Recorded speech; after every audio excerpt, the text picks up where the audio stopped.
Hello, everyone, and welcome to Uncanny Book Club. I'm Isaac Vaderspiel, and joining me today is my co-host, Adam Ward. Hey, how's it going? Pretty good. How about yourself? I'm doing good. Curious to hear your thoughts on these three books that we're going to talk about today. Yeah, I'm excited to get into it. Compare and contrast, see where we're lining up, where we're disagreeing, but definitely a few things to bring up. It's a very positive view about the conversation we're about to have.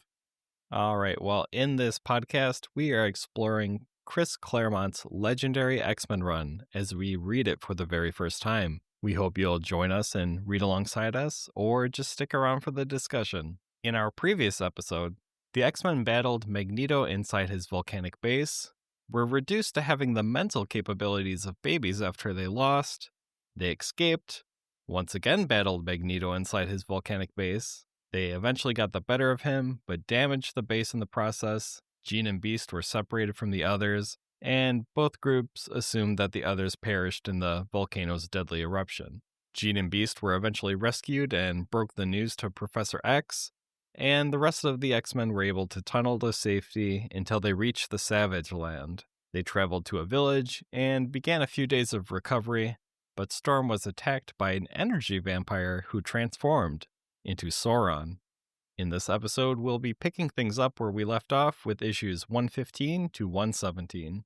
Issue 115 kicks off with Wolverine rushing the Dino-Human hybrid. In his haste, he doesn't properly defend himself and is hypnotized by Sauron into believing the X-Men are demons. Cyclops ends up blasting Wolverine a couple times and eventually yeets him over some trees. He, along with Banshee, are able to do some real damage to Sauron. Eventually, Sauron spots Colossus and attempts to use him to recover, but is overwhelmed when Colossus transforms in the process. Wolverine plans to finish the once-again human Karl Lykos, but Ka Zar appears and stops him. We see some Karl Lykos backstory and witness a priestess bringing back Garokk the Petrified Man, who is some kind of god or something. Ka Zar and the other inhabitants of the Savage Land attempt to stop him before he got too powerful, but we're too late.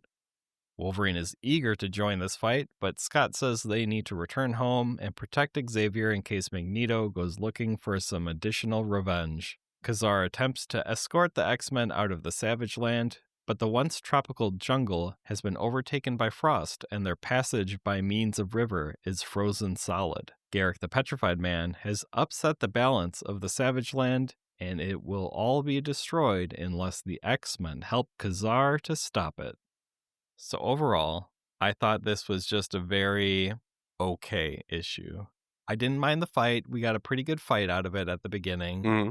Yeah. It eventually ends up being a lot of backstory, a lot of lore building, a lot of exposition, just like a really heavy back half. And as a side quest or side story type situation, this really reminds me of when you're playing D&D, half the group is really interested in like this little side quest that the DM has like sort of presented for the group, and the other half is just like really wanting to ignore it. So we have Wolverine, who's just really gung-ho, wants to do this weird side quest. The rest are like, no, we want to continue the main story. Let's just go to the next town over already.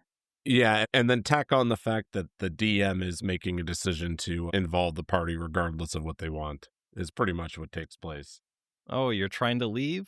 The river is frozen solid. What's your move now? Yeah. Your means of escape has been lost, and the tunnel that you were hoping to go back into has been shut with ice. I'm actually really glad that you shared your opinion first, because I think you articulated my feelings very, very well. There were elements of this book that I liked, but there's a lot of stuff that really bothered me. I want to start with the things I liked here. I thought the battle between Sauron and Wolverine was great, and it seems like it was a highlight for you as well. The whole battle in general. Yes, you're 100% correct. I thought the leadership of Scott here, having already battled Sauron before, really kind of shined. We're starting to see this a little bit more now. He was really focused. He understood the task at hand, which was immobilizing Sauron. And him getting Banshee to fly high and scream down at the same time as he hit him with his optic blast I thought was a really cool sequence. The whole fight is very dynamic. There's like a lot of good movement, a lot of up and downs. They did some cool things with the scenery.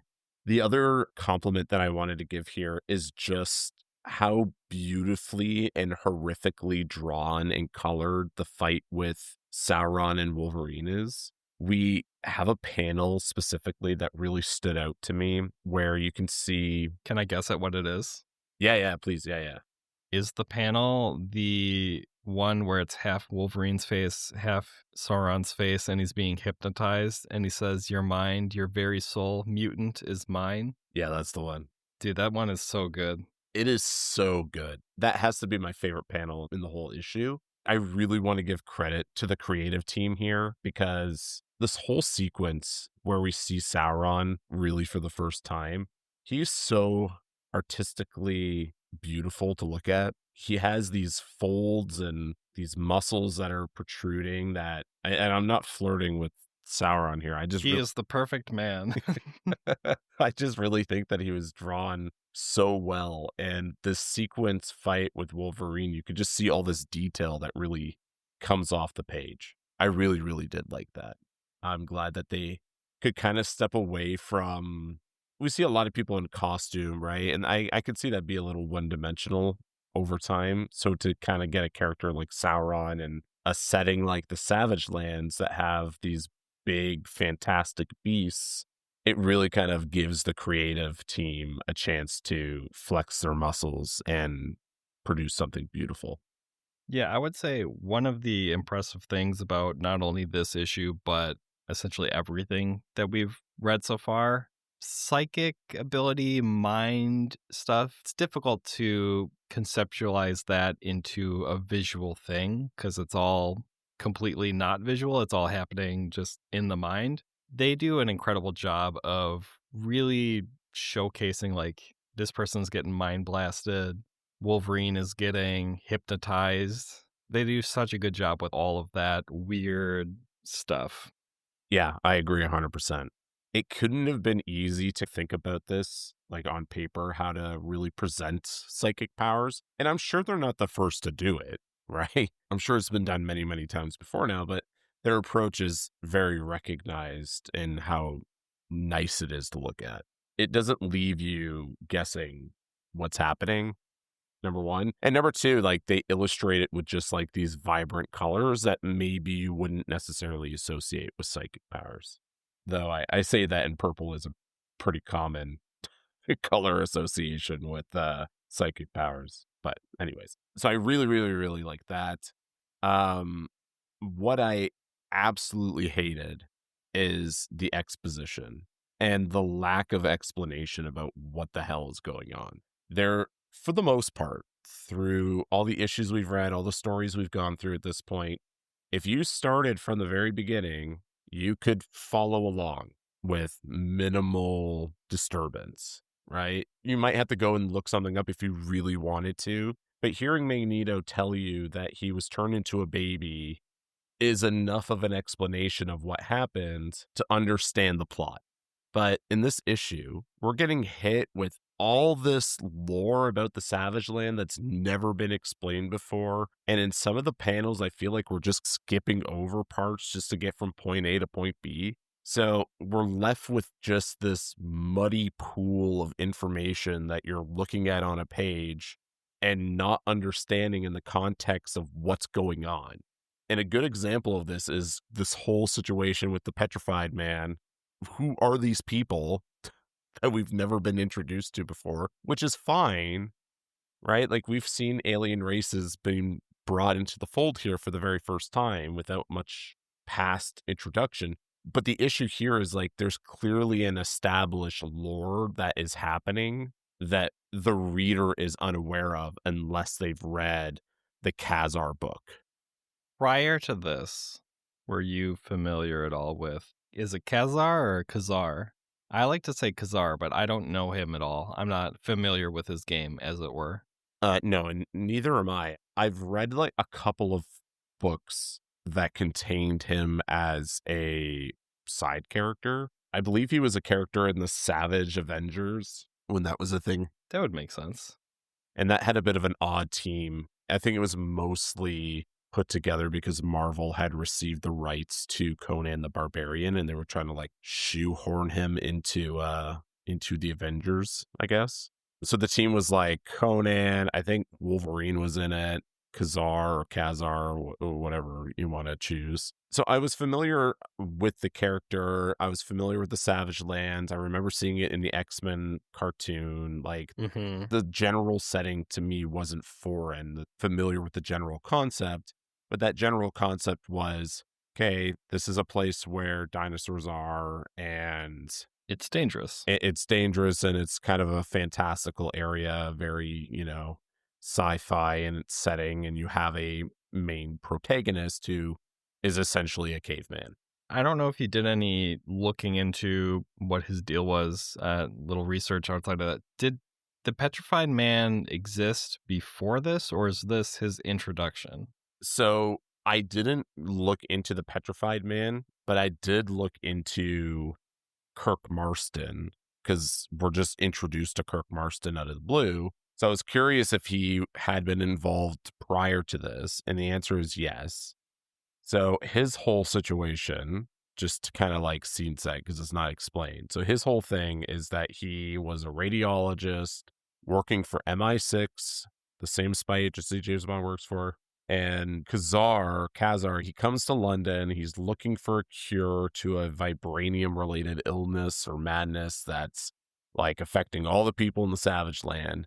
And he gets introduced to Kirk, and he goes back to the Savage Land to basically help him with this problem. And that's how he goes from London to the Savage Land.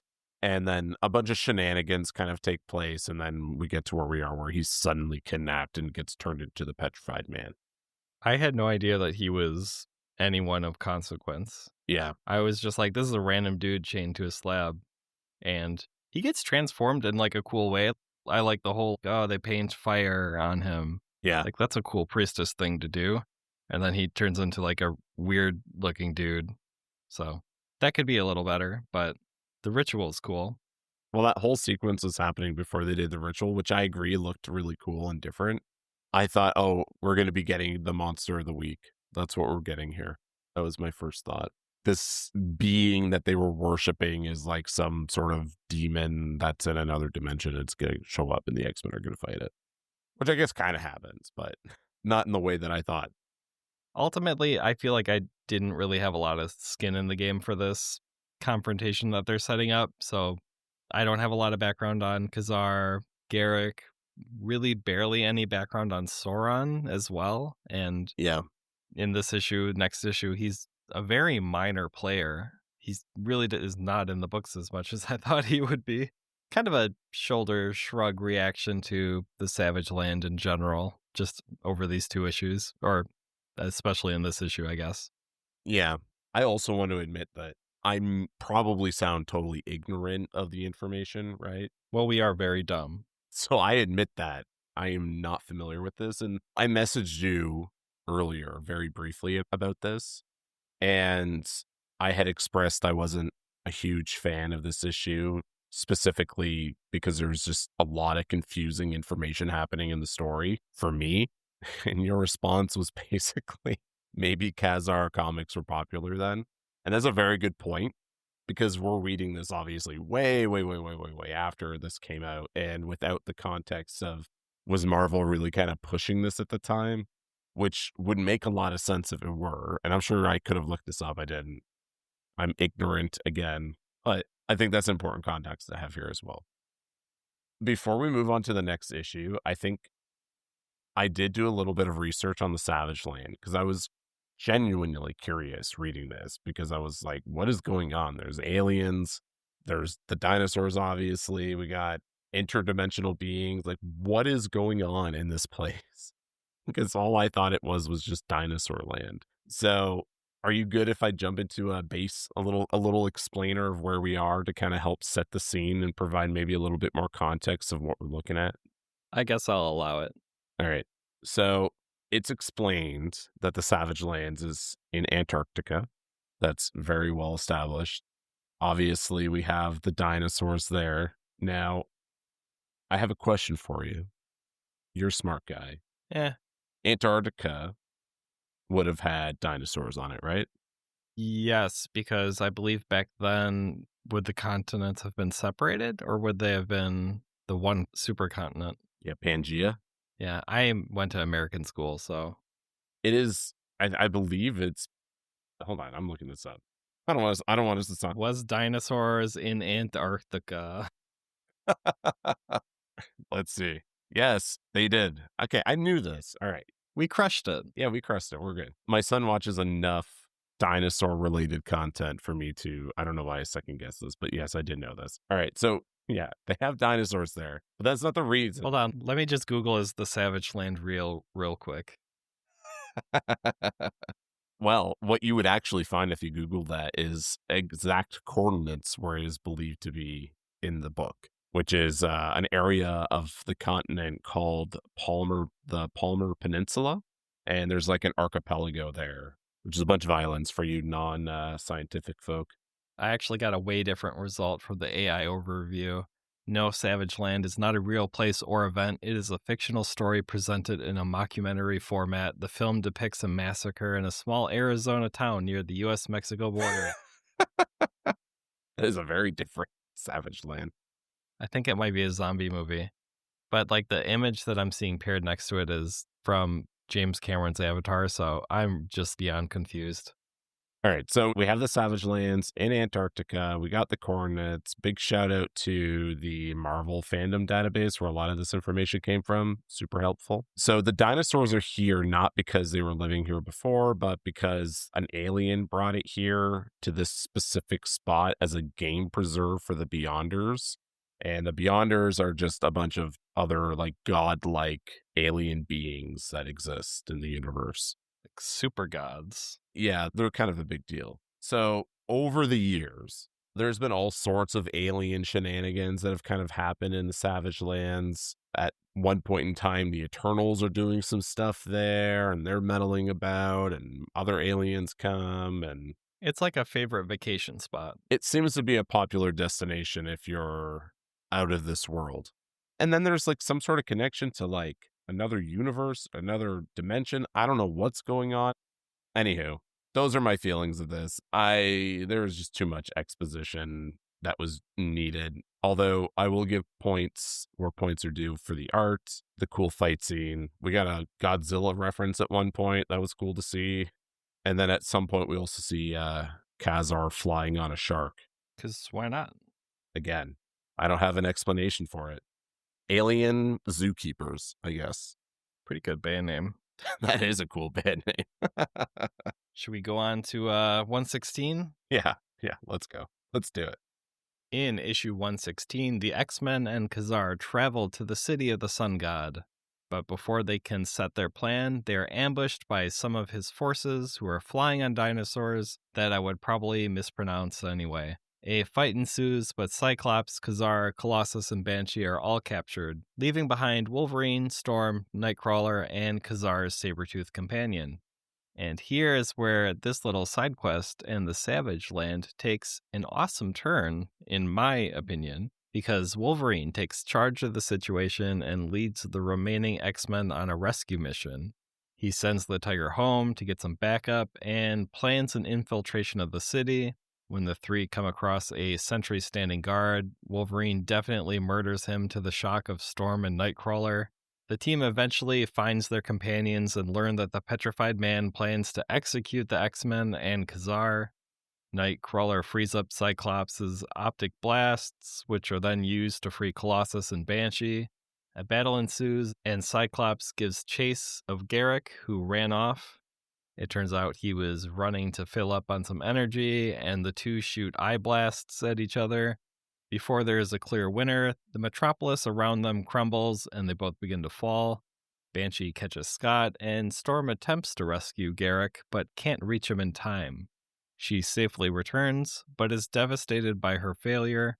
A fortnight passes, and the team is finally able to leave by boat, but they end up sailing into a crazy storm. So I think right off the bat, still not super interested in the Petrified Man, what's going on in the Savage Land. I'd rather these people return to their main quest or whatever you want to call it. But like I said earlier, I think that Wolverine just completely kills it this issue. We see him just being a huge badass and an awesome leader, and not just the, oh, Wolverine, berserker, dumb, fight, fight, fight that he sometimes comes across as in some of these books. Yeah, I agree totally. I think it was the only redeeming quality of the entire issue, in my opinion. Wolverine taking charge. We know he's a leader in the future. We see this really cool interaction with the saber-tooth tiger, where Logan is like, hey, man, I know you want to come. I know you miss your best friend and all. How about you run home and get some backup? And we're going to go take care of this because we need to be stealthy. He had a whole plan. He stuck to it. We even see the characters in the book remarking about how un-Wolverine this is like. So it's really fun to see. And as we know in the future, we'll start seeing Logan become more of a leader for the other mutants that end up going to the school. He has another fun animal interaction with the raptor that bites his hand. Yeah, that was very fun. As soon as it happened, I thought, are they going to do it? Like, are they gonna pull the trigger on this and actually have him like extend his claws in the raptor's mouth? And they did. It wasn't very gruesome on panel, which I think was the right call. Mm-hmm. But it was a really cool impression to see placed on a page. Yeah, I'm glad they went through with it. I thought that we saw some cool interactions with different characters across these books in the way that they've been able to kind of use their powers. So in this issue, we kind of see Nightcrawler again pushing his powers further than he's pushed them before, as he basically takes charge in this interaction where they've now gotten pretty close here to where, the Petrified Man is. They're having this ceremony, sacrifice situation going on. We see a really cool image of Colossus tied up, totally ablaze, and burning him like a witch. burning him like a witch, and he's red as a tomato because the metal on his skin is just so hot. But Kurt pushes his powers, basically teleports behind Colossus, cuts him free, and then the X-Men are able to get a hold of the situation. Very, very cool. We also see this in the previous issue with Peter getting attacked by Sauron, right? Where Sauron comes in, grabs Peter's going to try to energy vampire him. And in this process, we see this kind of like the kinetic force of the change pushing Sauron back enough to really prevent him from sucking the energy out of him. So a really cool interpretation of the various powers that we're kind of seeing across these issues. And we were just kind of talking about in the last episode how we were wanting more of the other characters to kind of shine rather than there being emphasis on specific ones that we've seen like Jean and Storm. Yeah, I thought they did a really good job here with that because we didn't necessarily get Wolverine's backstory, but we got to see a different side of him being cute with animals, him being super tactical, him getting to cut loose a little bit and do a little bit of murder. So, we're getting those and even the previous issue, there's like a really fun interaction he has with Kurt right at the end where Kurt hits him with a snowball. And in the past, that's something that Wolverine would maybe try to swipe at him with his claws. But in this issue, he's like, oh, you've done it now, elf. Grab a snowdrift. We're going to have a snowball fight. The loser buys beer. Completely different than how he used to act now that he's, I guess, actually like friends with these people. Yeah, I imagine, part of this too, if you've ever found yourself in a leadership position and you have people around you looking up to you and they're following your lead and they're trusting you, having that interaction that he has in this issue probably really bolstered his relationship with the other members because they trusted him to make the right decisions. Whereas, many times in the past, they've asked him to pump the brakes. So to kind of see them getting on board, we're going to go in stealthy. Wolverine suddenly seems to know what he's doing.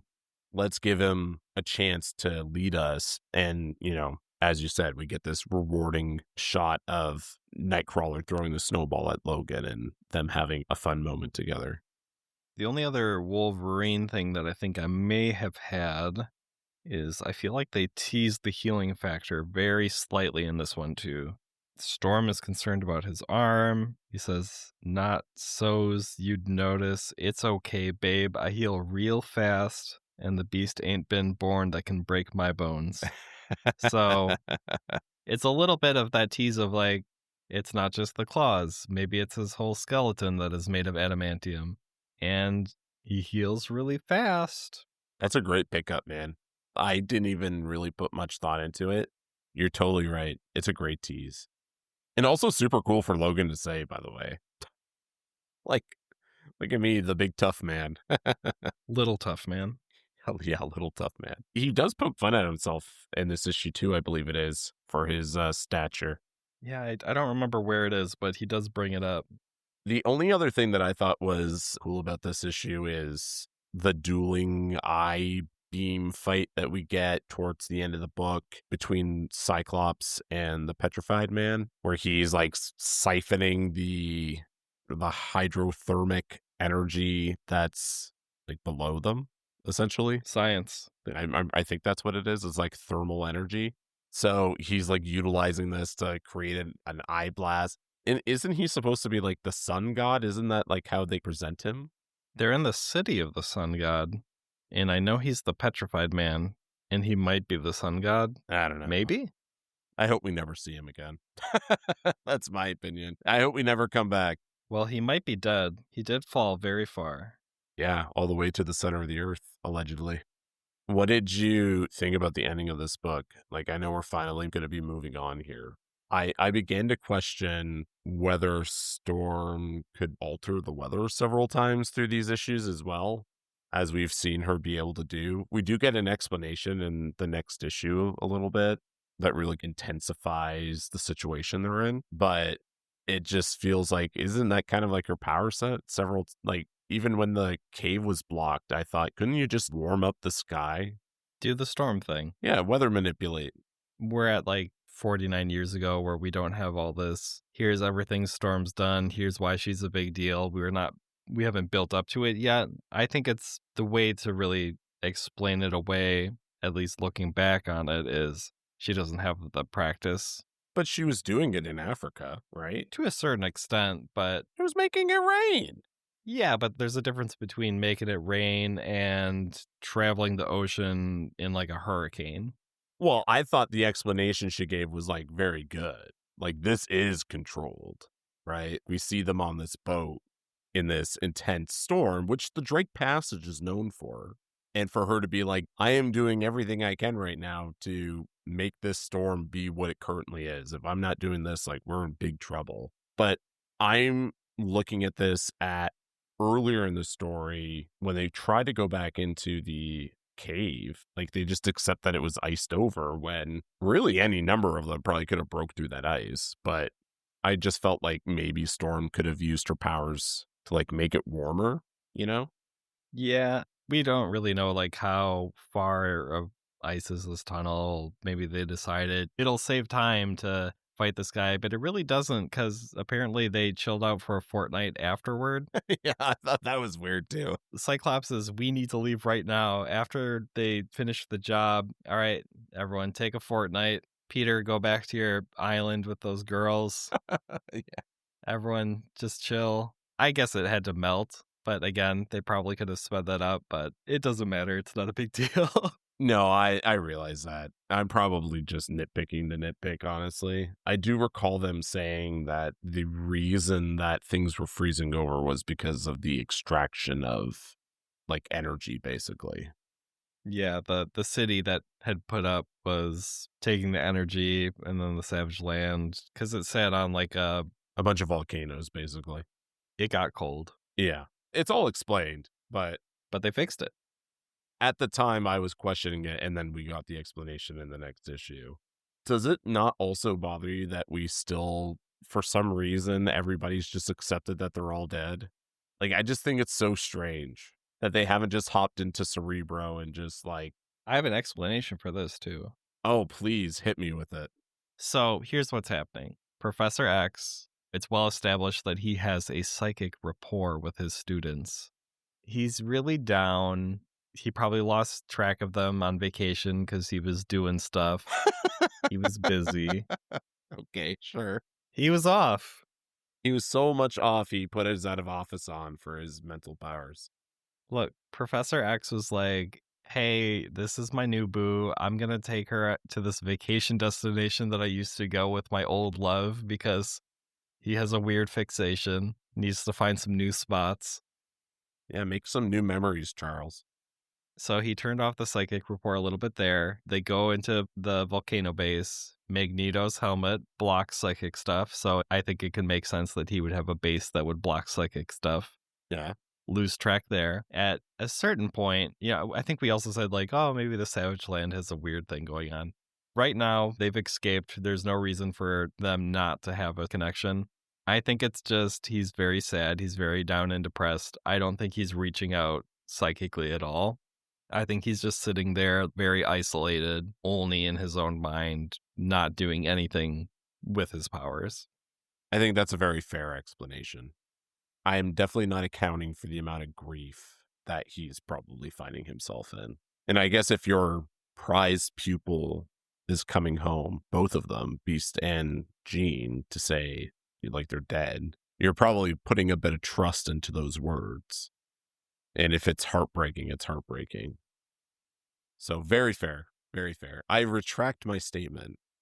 Poor Charles. We'll dunk on him for other reasons at other times, because I know they'll come up. All right, well, with that in mind, we're about to get a very heavy Charles Xavier issue. Yep, big into Professor X.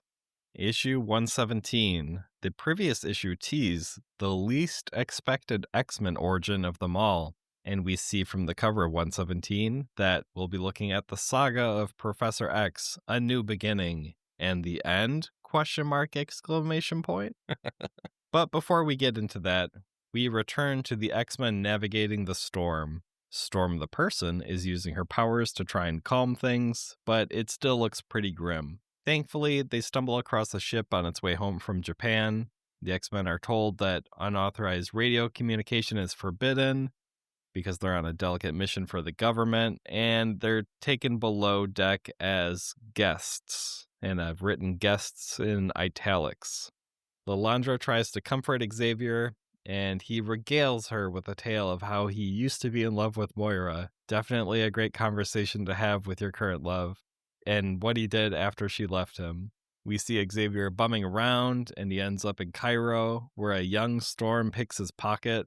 He uses his powers to freeze her, but it alerts another telepath of his presence. Xavier enters the saloon and enters into telepathic combat with Amahl Farouk, who will someday be known as the Shadow King. He's almost defeated, but gives him the old brain blasty, and Farouk is presumed dead. Xavier notes that he was the first evil mutant he had ever met, and it made him realize how deadly mutant powers could be in the wrong hands. Lilandra asks Xavier to return to her home with her, and Xavier eventually says yes. On the last page, we get a quick look at Jean Grey booking a flight for somewhere, and Misty Knight happens to pop up and is headed to Japan with Colleen Wing. What a coincidence. Jean waves to Misty's departing plane and realizes that for the first time since joining the X-Men, she is truly on her own. So do you want to kick us off for 117? How did you feel about this one? I honestly didn't really have a lot to say. I thought it was fine. It kind of really surmises the last 3 issues. It was okay.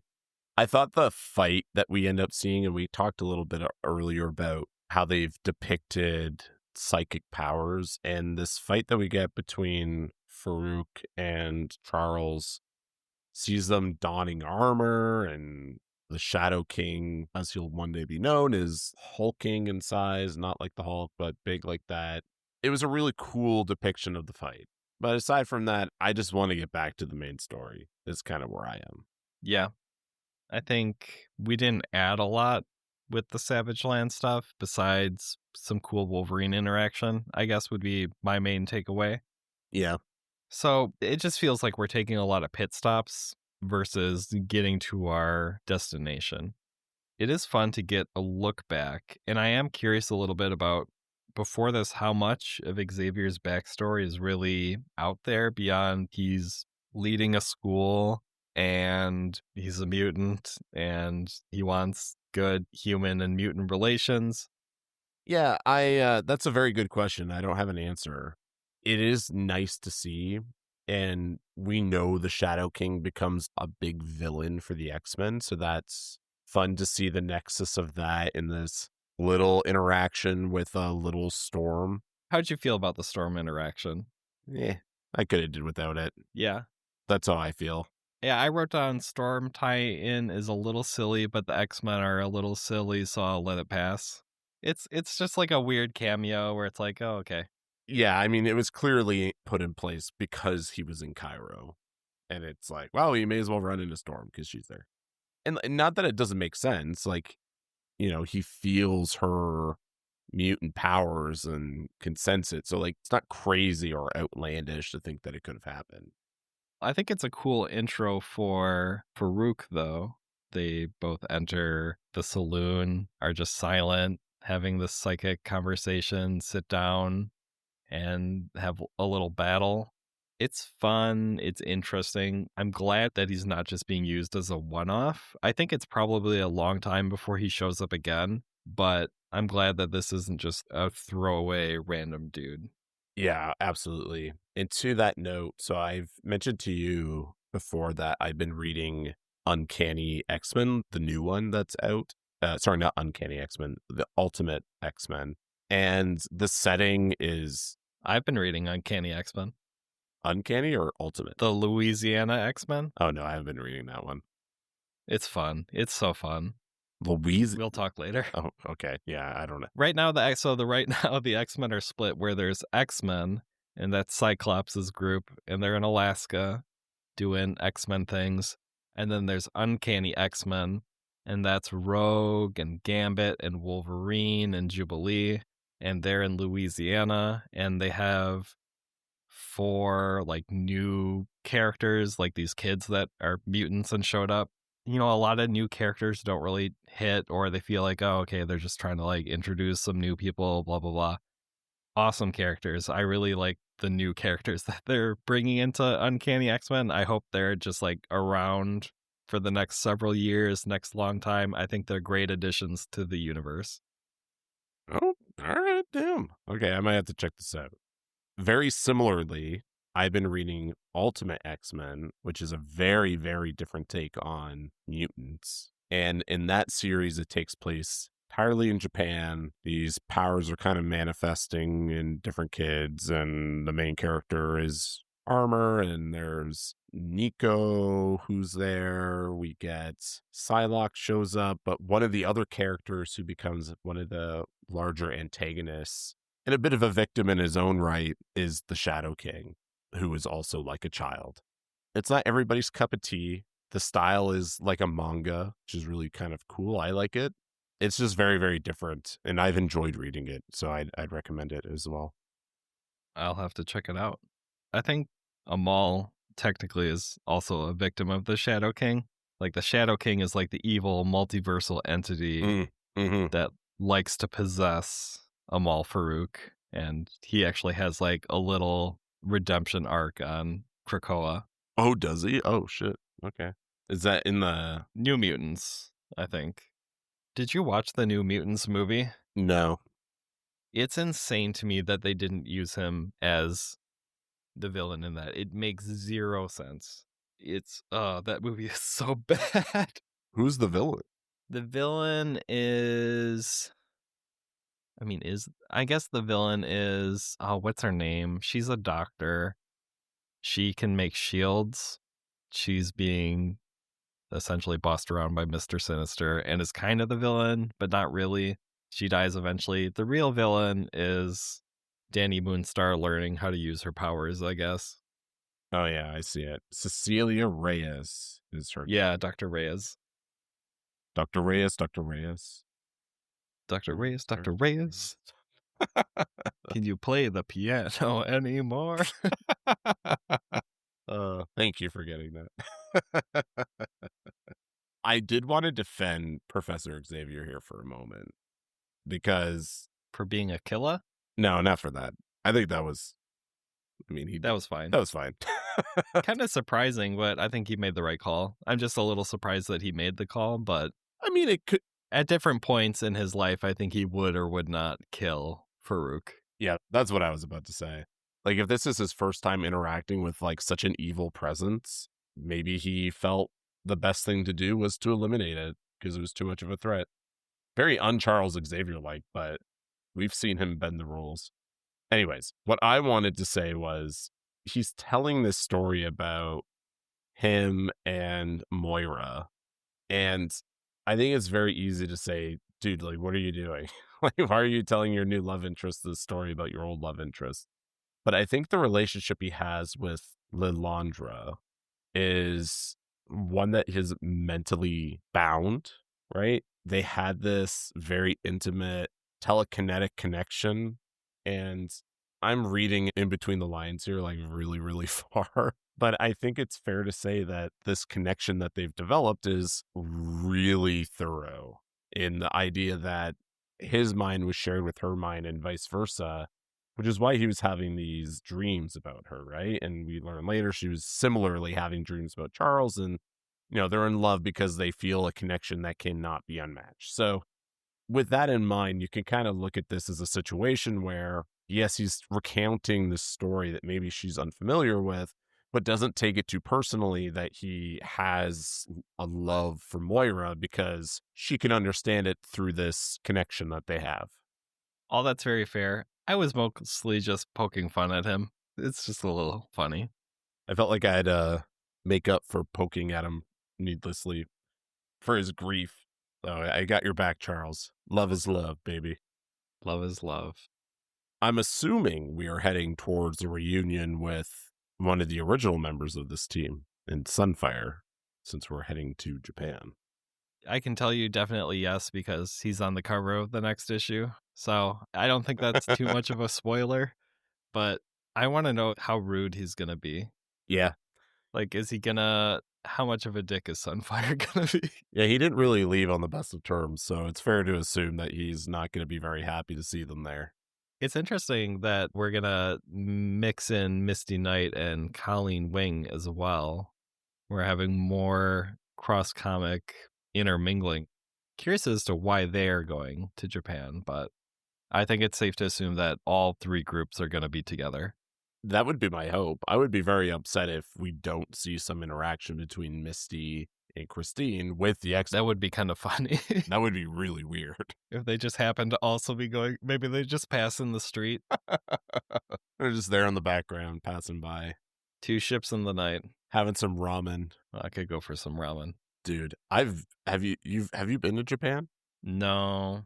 Okay, so I went to Japan for my honeymoon and regrettably only stayed for a week, but it was incredible. It's an incredible country, and the ramen is just as good as you can imagine. Probably even better because you can't imagine how good it is. I just want to eat ramen and sushi all day. And the sushi is unlike anything I've had outside of Japan. You have to experience it. The entire place, it's just an experience that you have to see for yourself for the very first time. I want a vacation again someday. Children are hard. 100%. My big three right now, Japan, obviously, has been of a big interest. And I think in terms of new countries that my wife and I would visit would probably be number one or number two. I don't really know what her deal is, what she wants to do. The other two I really like that we've already been to, London and Italy, both very cool. I like London more. Sorry, Italians. Those are both locations on my list as well. We were supposed to go back to Japan, and we had everything booked. We had everything paid for. We were going to be there for 2 weeks. Our trip was going to extend beyond just Tokyo, which is where we were for our first trip. And we were going to go to Kyoto. We were going to go to Osaka. And then the pandemic happened, so we had to cancel. I have a friend, the exact same thing happened to. He had like a 2 or 3 week sort of deal. He was going to go with his brother. Pandemic hit, canceled. I think he got to go there eventually, though. Well, that's good. That would really suck. A coworker of mine was supposed to go to Japan last year and had bought into a tour package, and the tour company called them like 2 weeks beforehand and canceled it, and so they couldn't go. We were smart and we paid for the insurance way ahead of time, right? Like before there was ever any kind of talks of a pandemic or anything like that, right? So we had booked this trip like in November of the previous year, and we got the insurance at the time because we were like, well, may as well, just in case. And it was a good thing we did because we got all our money back. Yeah. Look at you, Mr. Foresight. Yeah, well, planning keeps you prepared. So vacations aside, do you have anything else for 117 or? No, I don't. Okay. I think we'll just kick into overall thoughts. I liked 116 a lot, actually. I thought that one was really fun. 115 kind of okay. 117 a little interesting. It's fun to see the origin of a villain you recognize. Fun to learn a little bit more about Professor X and what his deal is. We did a lot of side story stuff before the X-Men are allowed to go home and be like, hey, we're not actually dead. I wasn't super connected to the Savage Land, but, I liked what they were able to do with Wolverine there at least. And I guess looking forward, it seems like they're setting some interesting things up. The X-Men going to Japan, see Sunfire, probably Misty and Colleen. I hope that we don't lose track of Jean over the next few issues. Where is she going? That's one of the big questions on mind. I hope that it's not just she randomly pops back in later and is like, oh, good, you're alive. Yeah. I'd like to see what she's up to in the meantime. I guess like a 6.5 to 7 out of 10 if we're looking as a unit. I think 116 drags it up for me a lot. I think you're being very generous. This to me is probably like a 5. I thought there was sprinkles of things that I liked throughout the books, which is a testament to the creative team. I've said that a lot, okay? The creative team, but it stands true. I think Chris and everybody else has done a really great job and like overall, but the story here I just did not like in really any of the 3 books. And I am comparing this to the last batch, which were my favorite that we've read so far. We've been on a pretty crazy run. The last several issues have knocked it out of the park. Yeah. So coming off of that high, this is a steep curve down to where I want to personally be. I want to ride that high a little bit longer because we had this cliffhanger and we just let it hang for too long. Mm-hmm. So I also need to make a correction of myself. I called Colleen Christine earlier, and I only recognized it when you said Colleen. So I apologize, Colleen. Sorry, Colleen. I hope you enjoy your trip to Japan. I also want to throw out there that a 5 out of 10 isn't necessarily... I think a lot of people look at that maybe from the video game review sort of mindset of this is a disaster trash. 5 out of 10 is kind of like averagey. I think it's like a slightly below average. Yeah. I think a 6 to me is kind of like, this is fine. That's our scale? This is, yeah. Like a 6 to me is like, it's fine. It's not great. I think that's good. Right? Like, it's not great. It's fine. I can live with it. It's a dip. Yeah. I know that we're going to upswing eventually here. We're just taking a breath. We've done the exhale, right? And now we're going to get into something new. Well, I think that does it for this episode of Uncanny Book Club. Thanks for listening, and we hope to see you next episode where we'll discuss issues 118 to 121. Another 4-issue episode. How exciting. Will we learn the fate of the X-Men and if they will have some sort of interaction with Misty Knight and Colleen? I guess we'll find out. Will they pick up a telephone and dial home, please? Tell poor Jean Grey and the professor that you're alive. That's all I want. This should be the first thing they do when they arrive. If they're, not detained. We'll see. Yeah, we'll see. All right. Well, read comics, everyone. Bye. Bye. Thanks for tuning in to this episode of Uncanny Book Club. If you enjoyed this podcast, don't forget to subscribe, leave a review, or share with a friend.